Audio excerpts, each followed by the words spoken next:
الله في اطار مبادره متضامنون من اجل التنميه النسخه 13. الاكيد بان المرحله ديالها صدقا انا كمسؤول عن الجمعيه بالمعيه ديال ونيابه عن الاعضاء المكتب التنفيذي بان هذه المرحله الرابعه بمركز فريواطو بالضبط باب بودير مدينه ولا اقليم تازا كانت هي المرحله الاولى في المراحل التخييم. انا متاكد 100% الاكيد بان النجاح ديالها بالناس اللي استقبلونا اللي كانوا مواكبيننا هاتفيا قبل الوصول لهنا كما قلت سابقا في شخص المدير الاستاذ نور الدين، وكذلك في الاخوان اللي متبعينا يوميا. قد نقول لكم انتم ناعسين وربما كاينين الناس اللي مراقبين وعندهم الحراسه من مخيم لمخيم. نسال الله ان يكون له الجزاء الوافر ان شاء الله. صراحه اللي ما لمسناش هو ان ما عندناش لي قراد داخل المخيم، هو انكم كنتم كل منسجم، كل اطار كاين اللي بدلوا ديالو، كنتم اخوان، كنتم مميزين بالفعل، كنتم مميزين، لا اطر تربويه ولا اطفال.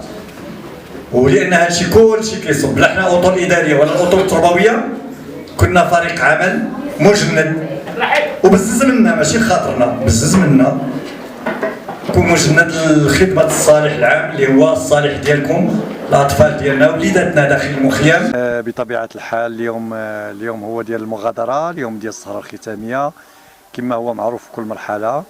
قضينا واحد المرحله ديال 12 يوما مع جمعيه الايادي المتضامنه لذوي الاحتياجات الخاصه مختلف فروع طرفايه الطاح من طرفايه في فرعين، وكذلك سلا العياده وسلا حسين والمكتب المركزي على ما اعتقد. هذو هما الفروع اللي كاينين. فصراحه كان التاطير التربوي في المستوى العالي جدا. ما حسيناش بان كاين فرق ما بين ما هو اداري وما هو تربوي. شكلنا فريق عمل لخدمه اطفال الجمعيات وبالخصوص جمعيه الايادي المتضامنه اللي كنشد على يديهم بحراره. حسينا الاطفال حسوا بانهم داخل الاسره ديالهم فضاء ارحب اللي هو فضاء فريواطو، هذا الفضاء الجميل.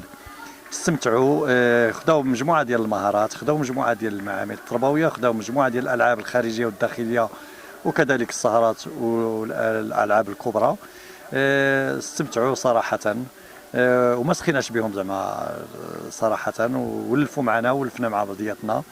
كانت برامج هادفه كما هو مسطر في البرنامج العام. كنا حريصين جدا كفريق عمل كما قلت سابقا على السلامه والصحه ديالهم، وهي اولى الاولويات في اعتقادي انهم يرجعوا سالمين الاباء ديالهم والامهات ديالهم، ونرجعوهم كما سلموهم الاباء والامهات لنا نسلموهم حتى حنا بدورنا لهم.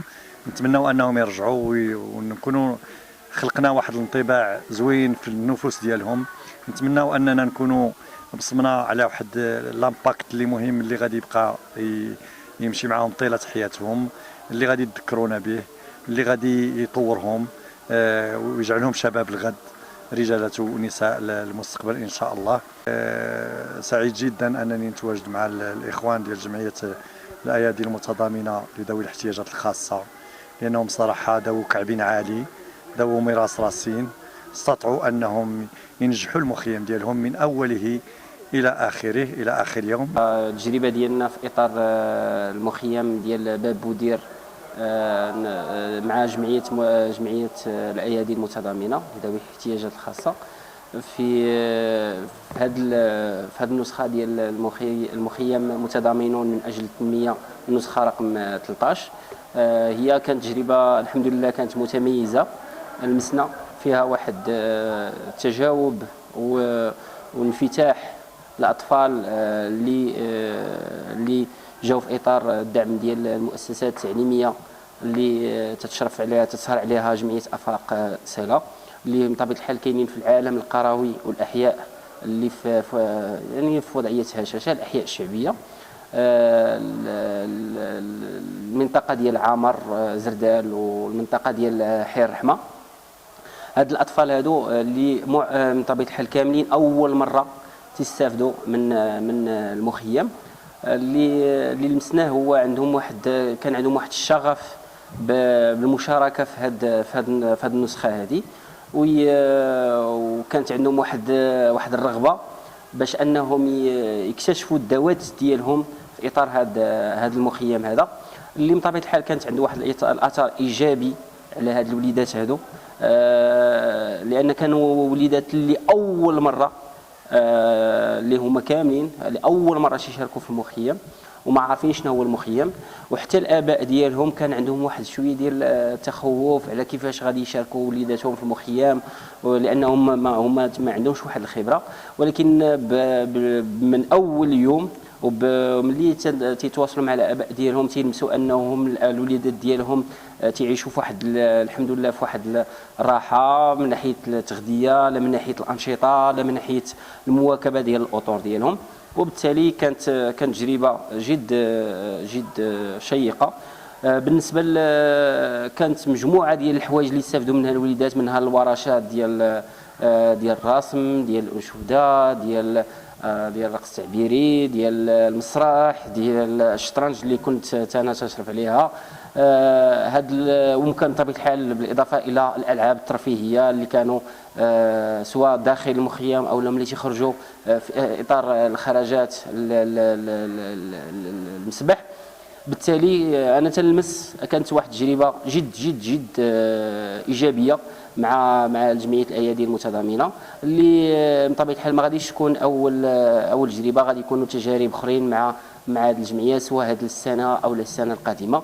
المهم هو اننا كان عندنا واحد الهدف مشترك، هو هذوك الوليدات اللي نخرجوهم من واحد الوضعيه اكثر تفاؤلا، اكثر انفتاحا على مغرب افضل ان شاء الله. وشكرا. السلام عليكم، انا سميتي نعمه من مدينه سهله. جينا مخيم تازا بالضبط بابيدور. انا عجبني الصراحه المخيم، وتعلمنا بزاف الحوايج وبزاف الورشات درناهم، منهم ورشه الشطرنج وانشطه والعاب ورقصات ولوحات تعبيريه. ما كرهتش هذوك اللي ما كيجيوش للمخيم واللي عندهم فكره وباغيين يجيو للمخيم، خاصهم يجيو باش يفوجوا شويه، وهذا الشيء راه زوين. وكيديروا انشطه تربويه وكيديروا اناشيد تربويه، ما عمرنا ما شفنا فيهم شي حاجه وكل شيء فيهم زوين. شكر طاقم الاداره بالضبط السي وهيب رئيس جمعيه الايادي المتضامنه. تنرسم وتندير الشطرنج وتنشطو تنلعبو وبزاف الحاجات. المخيم واش بغيت تعاود تشارك فيه ولا صافي ما بركه؟ بغيت نعاود نشارك. علاش بغيتي تعاود تشارك فيه؟ حيت عجبني بزاف. وشنو تقول للاطفال اللي قدك وبحالك بغاو يشاركوا في المخيم، كانوا ما عمرهم ما جاوا المخيم، شنو بغيتي تقول لهم؟ نقول لهم جيو المخيم الزوينين.